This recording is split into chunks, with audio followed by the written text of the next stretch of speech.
for immunity, I will be more than happy. No security needed. I will stand beside you. I will hold your hand. I will hold your coat in solidarity with you. And on top of that, I did talk to Jayapal, who said she would be more than happy to read those names too on the floor with all of us. It's time that we put the political agendas and party affiliations to the side. This is a human issue. This is about children. There is no place in society for exploitation, sexual crimes, or exploitation of women in society. There's no room for it, guys. We're not having it. And to the President of the United States of America, who is not here today, I want to send a clear message to you. While I do understand that your position has changed on the Epstein Files, and I'm grateful that you have pledged to sign this bill, I can't help to be skeptical of what the agenda is. So, with that being said, I want to relay this message to you. I am traumatized. I am not stupid. I am traumatized. I am not stupid. You have put us through so much stress, the lockdowns, the halt of these procedures that were supposed to have happened 50 days ago. The Adelita Grijalva who waited to get sworn in and then get upset when your own party goes against you because what is being done is wrong. It's not right. For your own self-serving purposes, this is America. This is land of the free. Land of the free. In 1863, we have a woman on top of the Capitol building represent freedom. I do not feel free today. I don't know if the women behind me feel free today. So I am begging every member of Congress, every representative to step up and choose the chaos. Choose the survivors. Choose the children. Protect the children. All children. You protect all of us equally. Thank you very much for your time. Following that, Lisa Phillips will be the next survivor.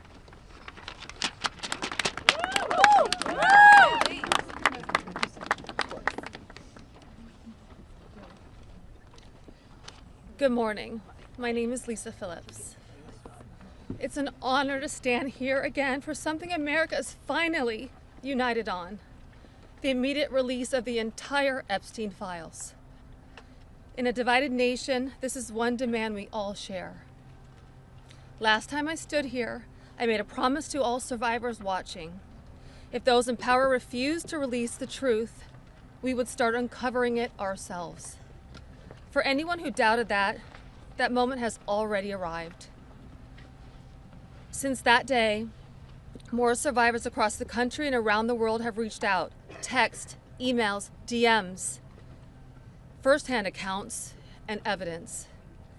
Many are women who were abused or trafficked through the international modeling pipeline Epstein built, promising visas, apartments, opportunities, futures, while exploiting their dreams for abuse. Most are still terrified to speak publicly because the men involved are powerful. They're connected, and as we know, they're protected. For too long, survivors have watched others speak for us. And while we are grateful for our allies in Congress on both sides, we've realized something. This fight belongs to us. We lived it, and we know the truth. And we will not wait quietly for institutions to decide when we're allowed to speak. The survivors now coming forward have entrusted us with their stories. We are sharing that information with the proper authorities, and when it can safely be made public, it will be. So today, we are launching something historic. The first national, survivor-led political movement in America. Nonpartisan, laser-focused on exposing the systems, the loopholes, power structures, and silencing mechanisms that have protected predators for far too long. We are stepping directly into the halls of power, into the political arena. We will help rewrite laws that failed us and build protections for our nation's children together, targeted by sexual exploitation. Together, today, survivors begin our own fight, the survivor revolution. And we intend to change this nation for the better. If you're a survivor who wants to join us, please reach out. And to anyone who benefits from the current system, intentionally or not, remember this.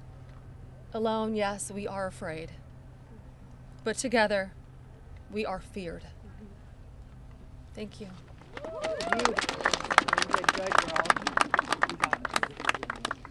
Hello everybody, I am Jenna Lisa Jones, and just as Haley, I would just like to give a little reminder that this was me at 14 years old. I was a child. I was in 9th grade. I was hopeful for life and what the future had held for me. He stole a lot from me at 14. So just a little reminder there for everybody. Sorry. So, I just want to start out by saying thank you for all of you for being here today. I want to start by expressing my deepest gratitude to the members of Congress who have stood with us, the survivors, in demanding the transparency and justice. Your support is a signal that this institution can still serve the American people. This issue was never one that should have divided us the way it has. In fact, it should have united us. Sexual abuse is not a Republican issue. It is not a Democratic issue. It is also not a hoax. We are here as American survivors of a man who used his wealth and power to hurt young girls and women. The world should see the files to know who Jeffrey Epstein was and how the system catered to him and failed us. Emotionally, this process has been distressing. First, the administration said it would release everything and then applauded President Trump for that. Then it fought to release nothing. Now that checks and balances of our democracy have worked and the bill is getting passed to release the files, we are hearing the administration say they intend to investigate various Democrats who were friends with Epstein. I beg you, President Trump, please stop making this political. It is not about you, President Trump. You are our president. Please start acting like it. Show some class. Show some real leadership. Show that you actually care about the people other than yourself. I voted for you, but your behavior on this issue has been a national embarrassment. It is time to take the honest, moral ground and support the release of these files, not to weaponize pieces of the files against random political enemies that did nothing wrong, but to understand who Epstein's friends were, who covered for him, what financial institutions allowed his trafficking to continue, who knew what he was doing but was too much of a coward to do anything about it. Jeffrey Epstein and Ghislaine Maxwell were able to recruit and abuse young girls and women. Then the country will learn nothing, and has horrible history will repeat itself if we do not do something about this. Thank you to the brave congressmen and women who have stood by us and recognized our side is the American side, and we should all be proud once again to be Americans. I want to just extend my thank you so much to all three of you, very, very much. The first time we were here, listening to the, people yell shame at you, and when she was here in support of us, really hit home and spoke some volumes, and I just very much appreciative of your support, and we stand by you. Don't let any of them bully you. We're here for you. Yeah. Thank you, guys.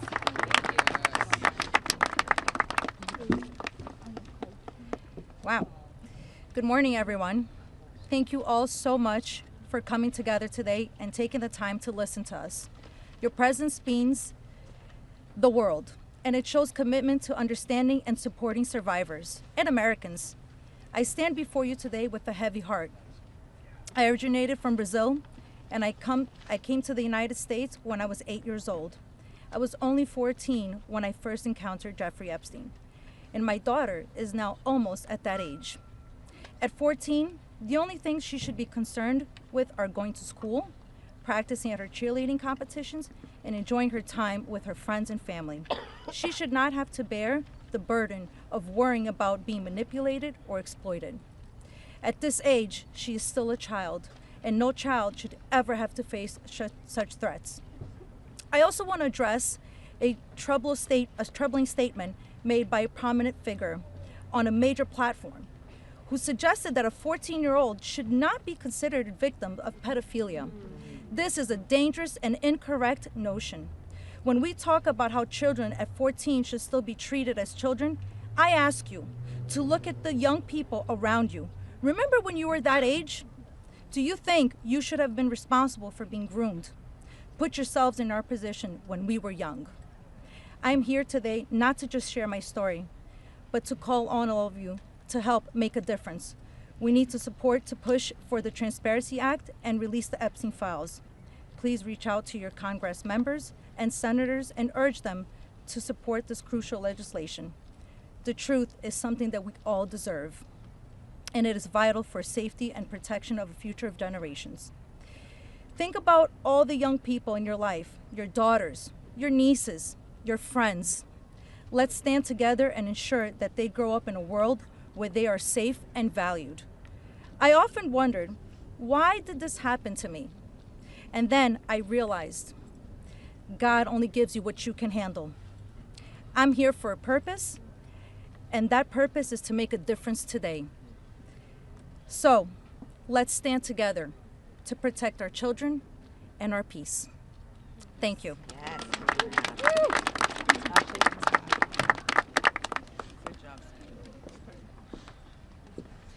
Good morning. I want to say a few things before I begin. My speech may not be great. It was thrown together last minute as I only came here, decided Friday, when one of us, who has spoken several times, decided she couldn't come because of the threats. She was too scared. So I want to say, when you threaten one of us, you're threatening all of us. Yep. We are together now, and that's never going to change. This is me at 16 when I met Jeffrey Epstein. Now I'll start. It is an honor to stand here before the American people. However, I shouldn't have to stand here at all. I'm here because as a child, I was pulled into Jeffrey Epstein's world, a world built on exploitation and manipulation of innocence and the protection of powerful men and women who believed that they were untouchable. Today, we'd rather be preparing for the holidays. We'd rather be at home with our families, baking with our children and decorating the Christmas tree as we try to move past this horrific moment that has impacted our entire adult lives. However, that's not possible because it's become something it should have never been, political and sensationalized. The truth is simple. We were victimized as children and failed repeatedly by the very system that was supposed to protect us. That's why we stand here today, to demand justice and accountability, not just for Epstein and his crimes, but for every predator and every enabler who participates in or protects abusers. The Epstein case was gravely mishandled consistently and deliberately over many years. Epstein could have been stopped decades ago, but instead he was able to continue his abuse, even during his sweetheart deal, yes, with his ankle monitor on and beyond. A deal that protected him and silenced us. While I was a child fighting to survive what happened to us, federal prosecutors were negotiating ways to shield powerful adults. And the failures didn't stop there. Our civil cases were met with hostile judges and delay tactics, intimidation, and PR campaigns designed to smear us in the public eye. We were treated as problems to be managed instead of victims to be protected.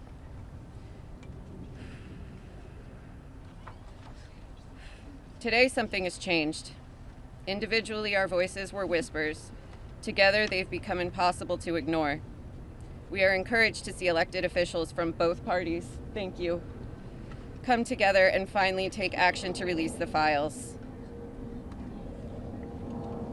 I'll leave it there. Thank you. Good job. Yes.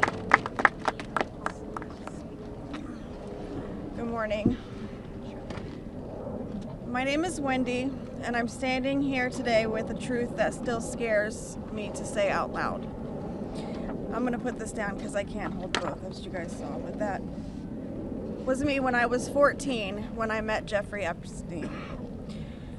None of us here signed up for this political warfare. We never asked to be dragged into battles between people who never protected us in the first place. We are exhausted from surviving the trauma and then surviving the politics that swirl around it. When survivors travel to speak, to advocate, to stand for the truth, we do it with our own money, from our own pockets, carrying our own fear, shaking in our own bodies. There is no team, there is no paycheck. It's just us hoping our voices make a difference. And it puts a pit right in your stomach because you know you're standing on the right side of history. Yes. But standing on the right side of history is not a comfortable place to be. Yep. It never has been. And in a sick, heartbreaking way, it's an honor to show up, an honor to speak here, and an honor to stand in light when the world tried to keep us in the dark. And what keeps me standing is, even with all this fear, I have a 14-year-old daughter myself, the same age I was. And when I look at her, I see the little girl I used to be, the one that no one protected. My greatest fear in this entire world is history repeating itself. And I will do anything, absolutely anything, to make sure that she has to never be one of these girls standing in front of a crowd like this today in her life. So today, from the safest and bravest places inside myself, I am asking Congress, please pass the bill. Please release the records. Stop making survivors fight alone for the truth that should have protected us in the first place. To the representatives that support us, thank you. Thank you for standing beside survivors so we don't have to face this fear alone. Thank you for choosing what is right over what is easy. And every survivor who is scared right now, your fear is real. Your courage is real, and even though we're terrified, we keep showing up. Because someone has to tell the truth. Someone has to protect these children. We deserve safety then, we deserve it now. And we are done being afraid so others can stay comfortable. So with that, I want to say thank you guys for having us. And I just hope that people can remember that as survivors, our story never leaves us, but the choice that you make to pass this bill, your career is in front of you. And that choice will follow you. Everybody will know. So thank you. Good job. Wow. Well said, Cindy. You're incredible. Hello, everybody. My name is Danny Bensky.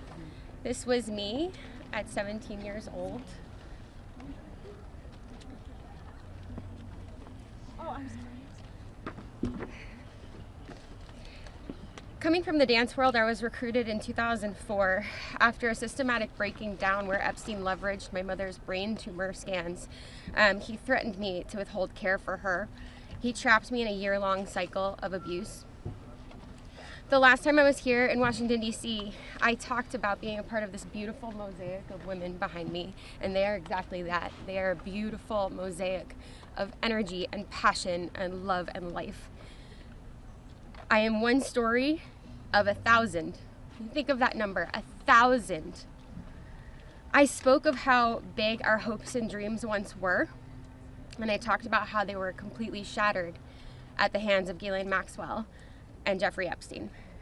Now, I look at this amazing community behind me. They are survivor sisters. We are together. We stand together in this. And I realize that we are a representation of women across America. We come from different backgrounds. We have different religions. We are different races, different creeds, different ethnicities. We have different political affiliations. Some of us don't want to be political at all. And yet we stand here together for this cause. We're united in the call for transparency, complete transparency, to find justice. Justice for our younger selves. These pictures that you see, they're real people. I wish I could go back and give my former self a hug and say, this matters and it's going to change, and mean it. We are standing here for justice for the youth of tomorrow, and justice for those who are no longer with us, like the beautiful, brave Virginia Giuffre. We understand that the road is long, but I implore you to stay the course, please. Living in an age where you can get news in 10-second clips on your phone, I know that this is a big task for us, but it's a very personal one for survivors. It's a very personal one for us as a country. So I'd like to ask you to try something right now. I'd like everybody to close their eyes or soften their gaze just for a moment, and I want everybody to think of a child that is close to them between the ages of 14 and 18 years old. It could be your daughter, it could be your niece, it could be a friend's kids, it could be you at a former age, it could be your mother at that age. But really envision that for a second, 14 to 18 years old.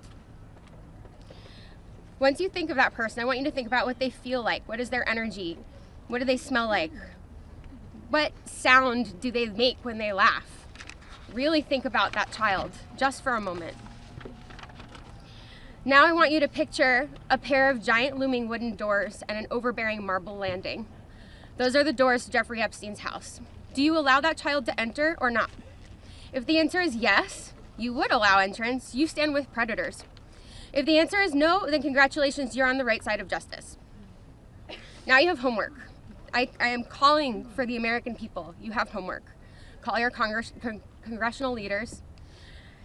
Call your senators. Please support this bill. Let's get it all released. Thank you very much.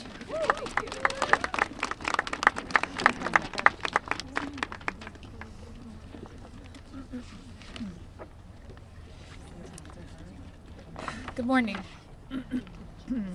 My name is Annie Farmer, and this is a photo of me and my sister Maria Farmer.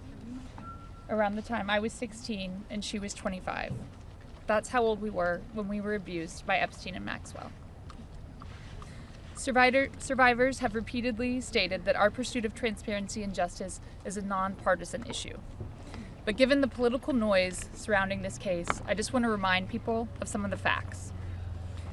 In 1996, when my sister Maria bravely blew the whistle on this group by reporting to the FBI what Epstein and Maxwell did to both of us, they hung up on the phone on her, and there was no follow-up of any kind. Bill Clinton was president. In 2006, the FBI came to us, finally interviewed us, and asked us both to be witnesses against Epstein. We were very anxious, but we agreed. And then we didn't hear back from them due to their infamous sweetheart deal. George W. Bush was president. In 2015, when the DOJ was sent FOIA requests for Maria's FBI files, and they were denied, as they have been many times, Barack Obama was president. In 2019, when Epstein died in prison due to either negligence or foul play, Donald Trump was president. In 2023, Maria's attorneys sent a letter on her behalf to the government, requesting an investigation into the repeated law enforcement failures in this case, similar to what was done in the case of Larry Nassar. They declined to do so. Consequently, my sister filed notice that she would be suing the government for failing to uphold its legal, ethical, and moral duties in this case. Joe Biden was president. This year, after campaigning on a pledge to finally release the files, under Trump's second presidency, the DOJ announced they were closing the investigation into Epstein's co-conspirators, and then transferred Ghislaine Maxwell into a prison camp, where it is well documented that she is receiving special treatment. This is not an issue of a few corrupt Democrats or a few corrupt Republicans. This is a case of institutional betrayal. Because these crimes were not properly investigated, so many more girls and women were harmed. My sister, because of her bravery, was repeatedly threatened and lived in fear, with dire consequences for her health and her career. 30 years later, even as oceans of allegations and obvious truths have emerged, the government has still not chosen transparency. This is why we have all come together as one united voice to demand the release of all the Epstein files and to finally bring the truth out of the shadows. Yes.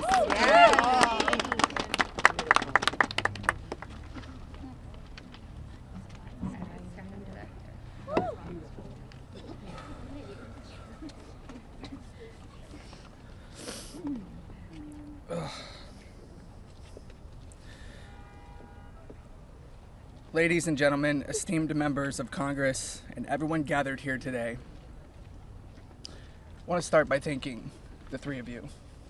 Thank you. It takes a lot of bravery to do what you're doing.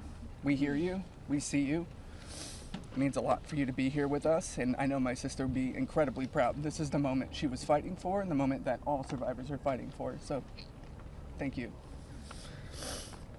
My name is Sky Roberts, and I stand before you as the brother of Virginia Roberts Giuffre,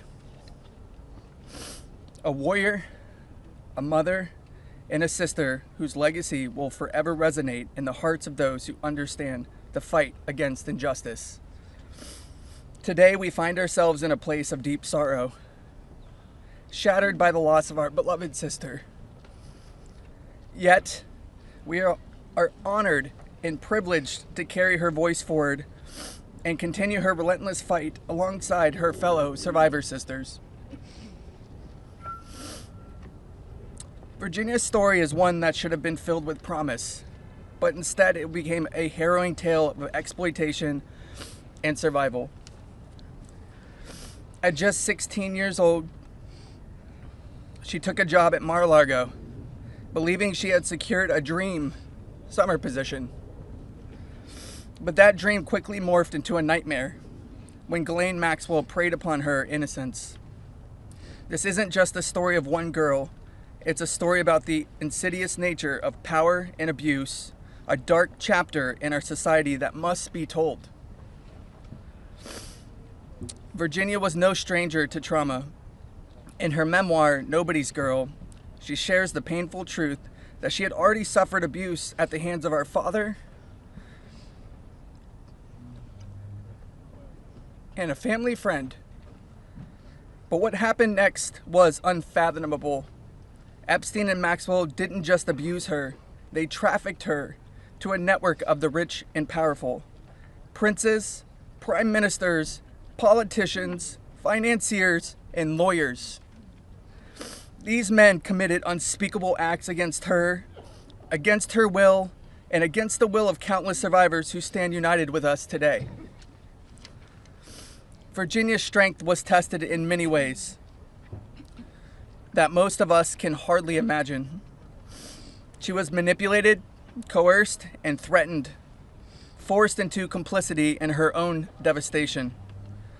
She often spoke of psychological scars that ran deeper than the physical ones. From the start, she wrote, "They manipulated me into participating in behaviors that ate away at me, eroding my ability to comprehend reality and preventing me from defending myself. The most destructive wound they inflicted was that of forced complicity, a betrayal of self that was crafted by her abusers. But I stand here today to declare that their tactics of fear and intimidation did not work. Virginia's spirit could not be broken. She became a beacon of hope, a warrior, fighting not just for herself, but for every survivor who suffered in silence. She said, "I felt it was my duty to stand up to predators like Epstein and Maxwell. I would put my neck on the line to make sure my daughter never has to go through what I had to endure." These survivors, like Virginia, have transformed into mothers and strong women, fierce in the face of adversity. Many of them have daughters the same age they were when they faced their own abuse. They are determined to break the cycle, to shatter the silence that has kept so many in the shadows. Virginia quoted in her memoir, "There I was, as the mother of 3 children. I felt it was my duty to stand up to predators like Epstein and Maxwell. I mentioned to Ellie in particular, her daughter, I would put my neck on the line to make sure she never has to go through what I had to go through. I said, joining Edward's CVRA case, what I would want somebody to do for my daughter or sister and friend. In the end, I said I was just trying to do the right thing. That's what I felt like I'm doing, I said. I'm making a small dent in this big world we live in.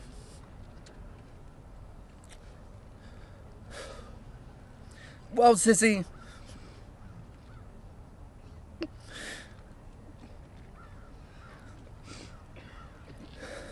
you didn't just make a small dent.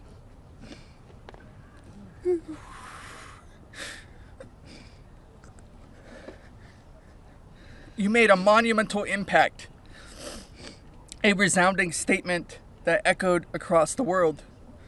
You built an unbreakable wall, a barrier that will protect future generations from the horrors of abuse. As we gather here today, I urge each of you, members of Congress, advocates, and all those who hear this message to join us in this fight. We demand justice, accountability, and support for survivors. And we keep getting asked this. What does justice mean, you ask? It starts with acknowledgement. That's the first step.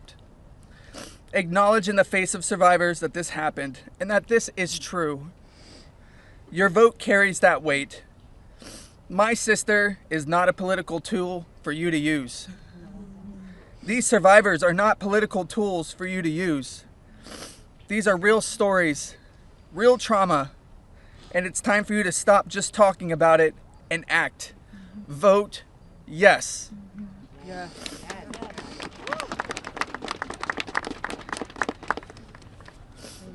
Virginia's legacy is not just hers.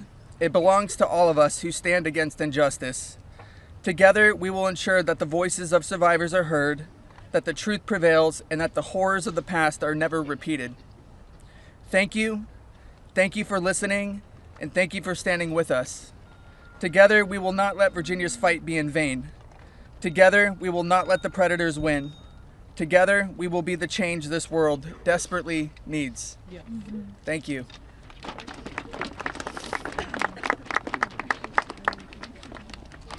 was so beautiful.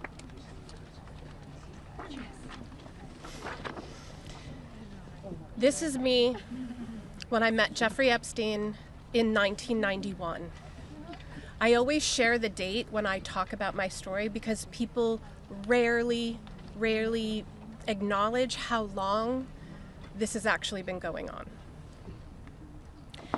And for too long, truth has been buried, survivors have been silenced, and powerful people have been protected. And today we stand in a moment that will decide whether our government still belongs to the American people or to those who prey on them.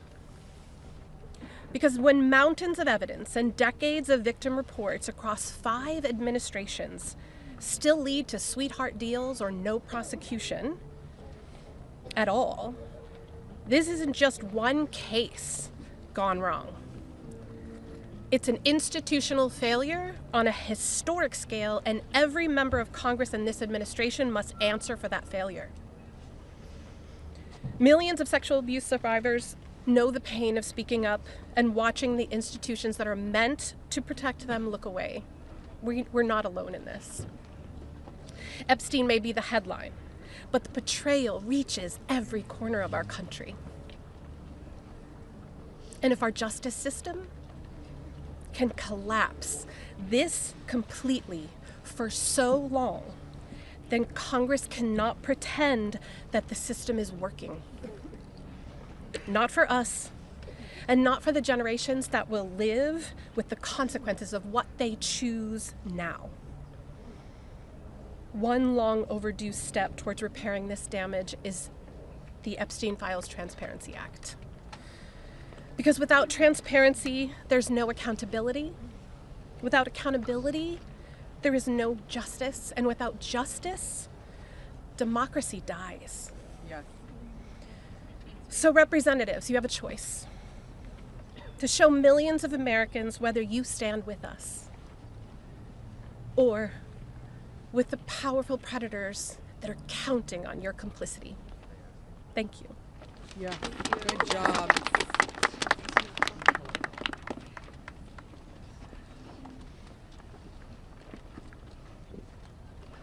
Good morning.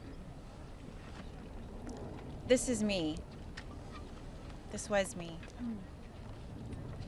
My name is Charlene Rochard, and I stand before you today not as a victim of rumor or conspiracy, but as a survivor of Jeffrey Epstein's abuse. Far too long, survivors like me have been dismissed, silenced, or told that our pain was exaggerated or fabricated. Let me be clear. This is not a hoax.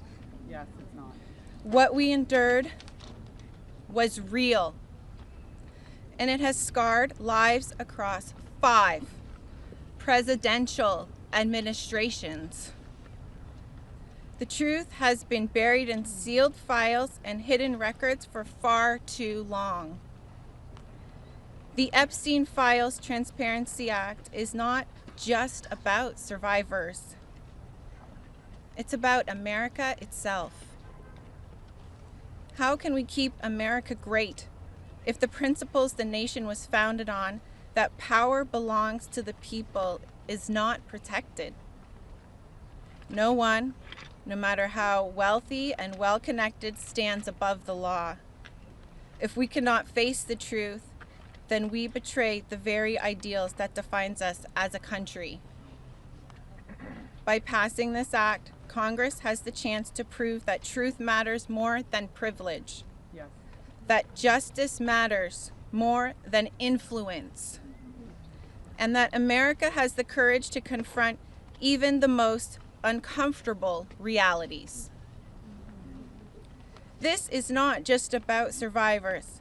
It's about every American who believes in accountability, fairness, and the promise of justice.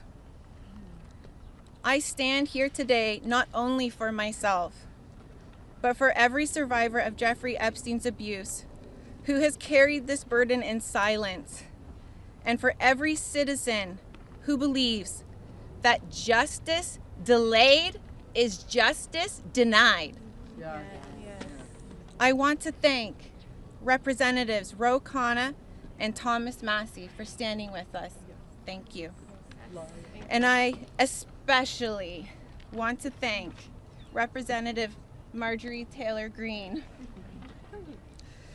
Her unwavering support, her courage to stand with us and demand transparency gives us strength. Thank you. It shows that this fight for accountability is bigger than politics. It's about humanity, justice, and truth. This is about America's future. It's about whether we, the people, will be heard when we have the courage to stand for truth and justice. Our voices are real. Our pain is real. And our demand for justice will not be silenced. Thank you. Amen. Girl, Charlene. Hello. Good for you, girl. You did amazing.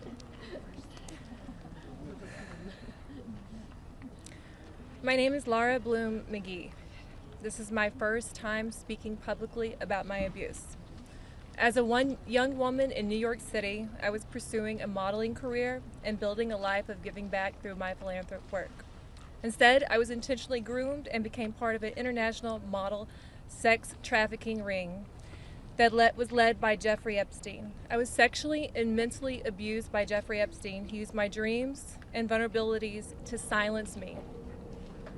Today, I am here to break that silence. Sex trafficking and sexual abuse are crimes against human beings, not political talking points. For too long, Epstein's abuse was an open secret, with his network remained protected. Evil thrives in darkness. We must shine a light on every corner where it hides. Nothing should be off limits in the search for truth. Please vote that everything in the files be released. Let investigations proceed without obstruction. Demand oversight and deliver justice. The government must never side with predators. I come as one survivor, but I stand here for everyone who prayed for me, who believed in me, and who hoped for me. To my fellow survivors, your courage brought me here. We are more than victims. We are mothers, daughters, sisters, friends. This is not a hoax, and we will not be erased. Shame on any elected official who obstructs truth and justice for the American people. Thank you. Amen. Yeah, girl. My name is Liz Stein. In 1994, I was a senior in college, just 21 years old. I had aspirations of attending law school after graduation, and it looked like I had a bright future ahead of me. 1994 was also the year I met Ghislaine Maxwell and Jeffrey Epstein. My involvement with them changed the trajectory of my entire life. The Epstein Files are not about loyalty to any one political party. They are evidence of a crime. We stand here today, victims of the crime of sex trafficking. I'm here today speaking both for my 21-year-old self and for the countless number of people who have experienced sexual violence. When I am asked what I would tell my younger self if I could say something, I say that I would tell myself to tell someone. And if they don't listen, to tell someone else. And to just keep telling until someone listens. And even if nobody listens to you, you should be proud of yourself because you stood in your uncomfortable truth when others could not. And that is true bravery. We stand here today as survivors, part of a sorority that none of us asked to join. We have told our stories over and over and over. Now it's time to see who was listening. We ask that you vote to release the files, all of them, so the victims of this crime can finally see justice. Thank you. Amen. Yes! You go, girl.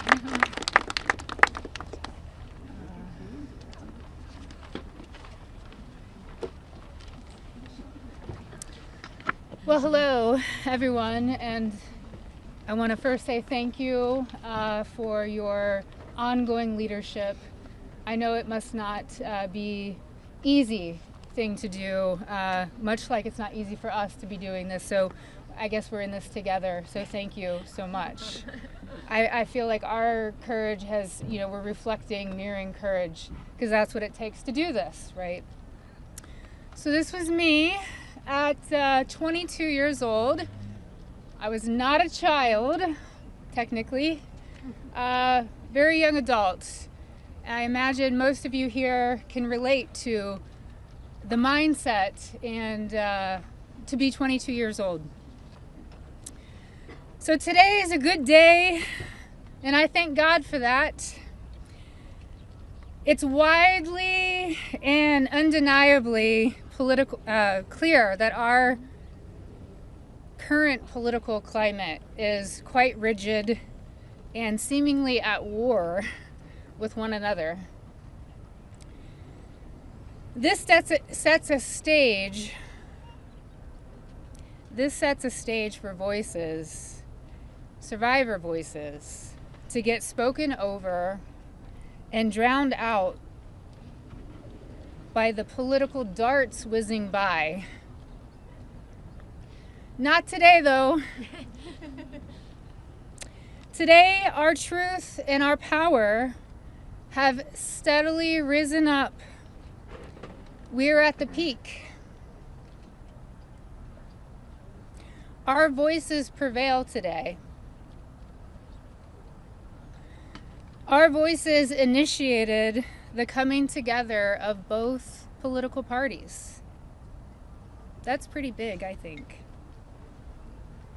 Republicans and Democrats, we all stand together today. We all stand together for justice, and we must continue to do so to protect the integrity of our country and our democracy. Truth and justice must prevail. The children today are those that will lead this nation one day. Think about that. What does that mean to each of you? If anyone doubts that this does not directly contribute to the fate of our country and democracy, I challenge you and I urge you to think again. Our voices are a fundamental pillar of future generations. Today, that's what we stand here for. Accountability, action, and justice. Let's get this vote done today. Let's send it through the Senate and straight to President Trump's desk for signing. I'd like to be there that day that he signs. I'm sure all of us would like to be there. Today is a good day, and let's keep moving forward. Thank you so much. I just want to give you a hug. Okay. Hey guys, we're actually pressed for time, so we are not going to be taking questions going further. I bring back Khanna. He's going to do our closing conversation and comments. Well, thank you, Haley. Teresa is right. It's pretty big what the survivors have accomplished today. And I just want to say how eloquent, strong, and admirable they were. Let's give them a round of applause for their courage. Thomas and Marjorie and I will take a few questions from people. Go ahead. Is basically right now calling on the Senate to make revisions to this bill because he says it doesn't adequately protect the survivors, the victims that are standing behind you. Your response to that? That's been a red herring all along. The survivors have always been in favor of this legislation, and there's a provision in there you can read if you would just read it that protects them. Now, if he wants to offer more protections in the Senate, that's fine with us, but here's the problem. Now we have to vote on it again in the House. And so, as you heard, justice delayed is justice denied. It could be just another delay tactic. But we want to... Is that what you think? That's the motivation from the Speaker? I think the Speaker wants to save face. He's going to vote for a piece of legislation today that he's disparaged for 4 months. And however he needs to come on board, we want him on board. So we appreciate that. It's a long fight, isn't it? You don't actually need legislation. Go ahead. Go ahead. I wonder, what do you say today to Andrew Mountbatten-Windsor, the man formerly known as Prince Andrew? Well, you know, there's becoming a reckoning in Britain that needs to happen in the United States. A prince lost his title. The ambassador to the United States lost his job. We need to see those same kind of consequences here. As my colleague Rose said, there shouldn't be buildings named after these perpetrators of these heinous crimes. There shouldn't be scholarships named after them. And there needs to be accounting. We've seen tens of thousands of pages released by the Oversight Committee. What we've not seen is a single name.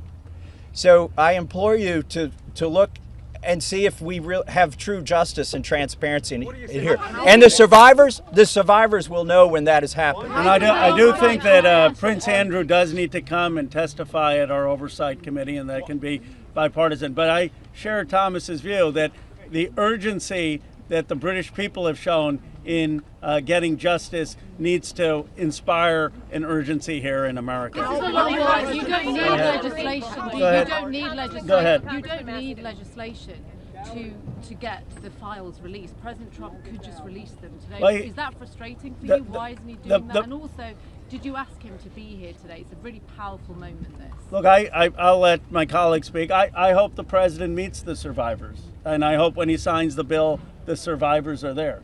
I don't care if I'm there, Thomas Massie is there, Representative Greene's there, but the survivors should be there. But I hope he meets them, because I think if anyone who meets them and sees their emotion will be moved. And my goal is to get justice here. So I hope he will meet them and really hear what's happened and actually take action. But the broader point is, yes, the president could order the Justice Department to release the files, but what in a constitutional democracy, what we're supposed to have is Congress says that the files should be released, and then it's not on the whim of any president. Then the Justice Department is compelled to release those files because that's the law of the land. Let's just take a, yeah. Have you spoken to any Republicans in the Senate who are looking to, move this forward? So Senator Merkley is a Democrat. He's led the exact same legislation that Roe and I introduced in the House. One Republican co-sponsored his bill yesterday, and I have spoken to at least one more who says they will co-sponsor. The important thing about the Senate is that they need not to muck this bill up. There's a lot of attention on here. We've needlessly spent 4 months dragging this out. A representative, a duly elected representative, was denied her seat in Congress for 49 days, and it's time to pull the Band-Aid off. The Senate, it may be tempting for them to get cute and to do things that will limit the release of these documents. They are afraid that people will be embarrassed. Well, that's the whole point here.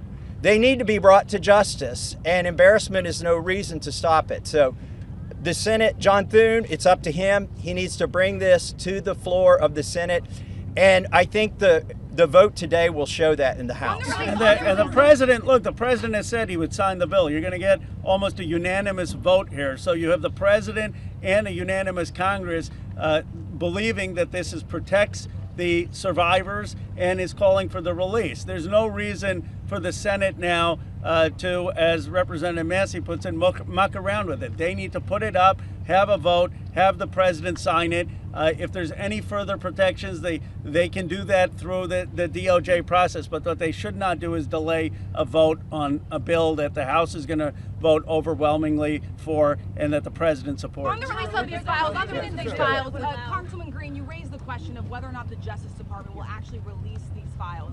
Do you take the president at his word when he says he's going to sign this bill, and do you have confidence that these files will actually be released? I only take people's actions seriously, no longer words. And what do you think the president's actions? And I'll tell you, because I wasn't a Johnny-come-lately to the MAGA train. I was day one 2015, and there's a big difference in those Americans and those that decided to support President Trump later on. And I'll tell you right now, this has been one of the most destructive things to MAGA, is watching the man that we supported early on, 3 elections, for people that stood hours, slept in their cars to go to rallies, have fought for truth and transparency and to hold what we consider a corrupt government accountable. Watching this actually turn into a fight has ripped MAGA apart. And the only thing that will speak to the powerful, courageous women behind me is when action is actually taken to release these files, and the American people won't tolerate any other bullshit. That's where we are today. Thank you. Go ahead.